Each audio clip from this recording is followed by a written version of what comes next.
Silent Hill F. After over 10 years showing no sign of life, Silent Hill is finally back with a completely new game. Developed by Neobards, whose previous experience includes mostly working on ports for Capcom, a story written by Ryukishi07, mostly known for his work on the Higurashi no Mineko series, and with music from series veteran Akira Yamaoka, people weren't really sure what to expect from this game, especially after the previous year's Silent Hill 2 remake from Bloober Team raised the bar so high. Set far away from the setting we're used to for the series, and with gameplay that seems a bit closer to the one from an action series rather than a survival horror one, is the game worth your time and money, or well, sometimes dead is better?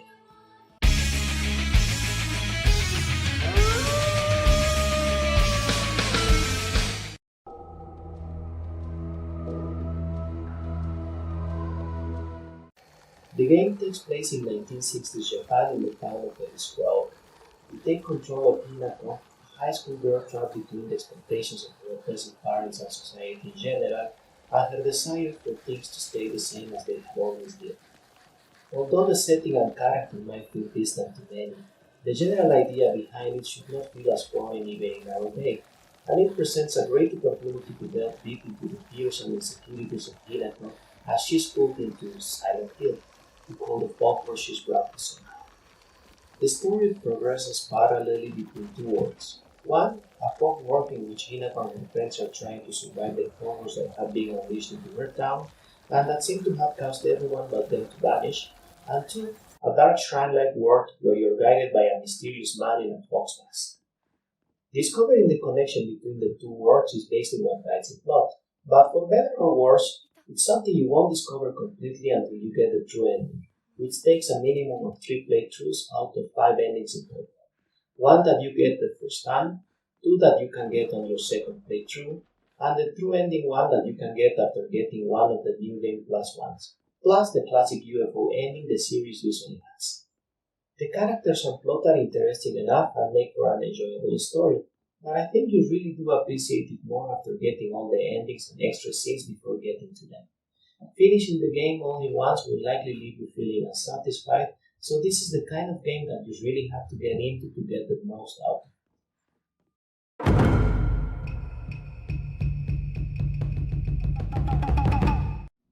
Whether the story and gameplay are good can perhaps be debatable depending on your tastes, but the graphical and audio design are without a doubt flawless.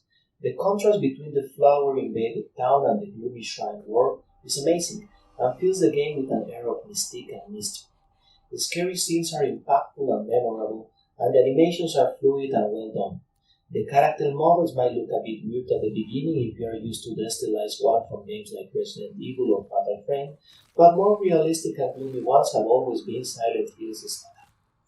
The music and sound effects are effective at instilling suspense and surprise when needed. Akira Yamaoka, Kensuke Nage, Dai, and Saki did an excellent job with the soundtrack for both The Fog and The Other World, and helped make the game's presentation its strongest point. The game plays with few problems on PC, and I only had a few slowdowns when loading areas, but the modding community has some fixes for that in case you need it or want to improve the frame rate even more. I can't imagine the console versions have any problems at all. Probably the most divisive category, but let's analyze it carefully. First, I'd say the gameplay between worlds varies quite a bit. The town sections tend to focus on exploration and inventory management, since weapons have durability, so if you're not careful, you might have to start avoiding enemies instead of fighting.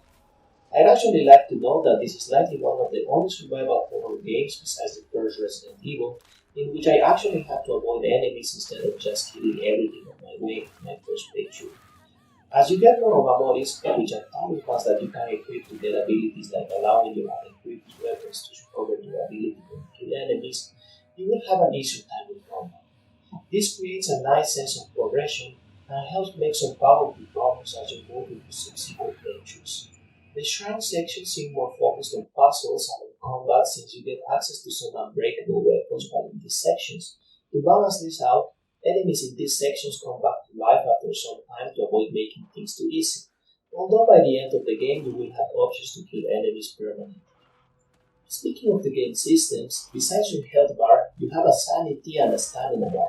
The sanity one works as a kind of secondary health bar for some attacks and allows you to do some special attacks and slow time down a bit by sacrificing.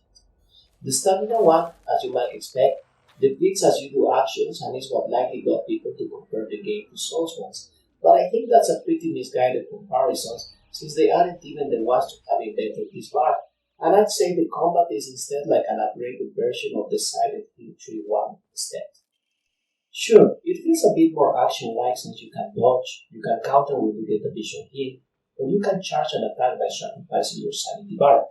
But you hardly need to memorize patterns as much as in those other games, and if you don't like dodging or countering, you can always go for the classic strategy of staying out of range and attacking when there is an opening.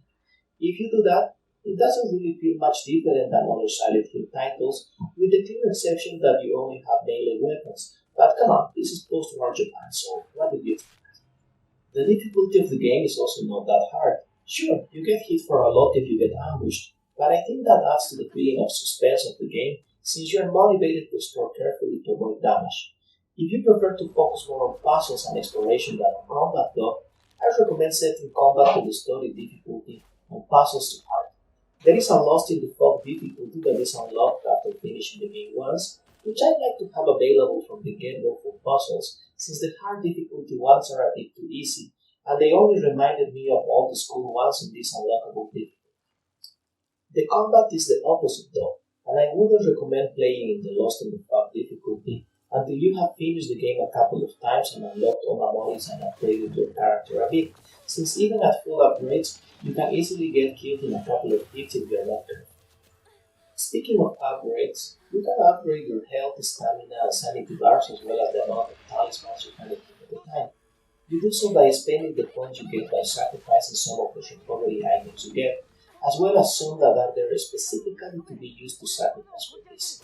The fate you get for these sacrifices can be used for the upgrades, together with a limited quantity item called Emma that prevents you from upgrading things to pass before progressing, and to recover your sanity at the same points. The game isn't the longest one, and it will probably take you around 15 hours from the first playthrough depending on difficulty and how much exploration you do. But it does expect you to play multiple times to get the true ending, and this is where I think the game fails a bit. The combat works well for the first playthrough, but it starts to get repetitive for further ones, especially since the later sections of the game have way too much content. Furthermore, although some mid to late game sections allow you to skip or go through them faster in New Game Plus, the beginning ones are not skippable, so I fear a lot of people will just get bored and never finish their second playthrough, especially since you don't unlock anything besides the new difficulties after finishing the game once.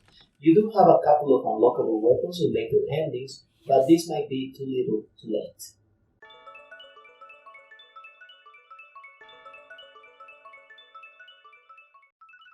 A great game that most horror fans should enjoy, but that requires a bit of dedication to get the most of, since replaying the game is needed to get the full picture of things.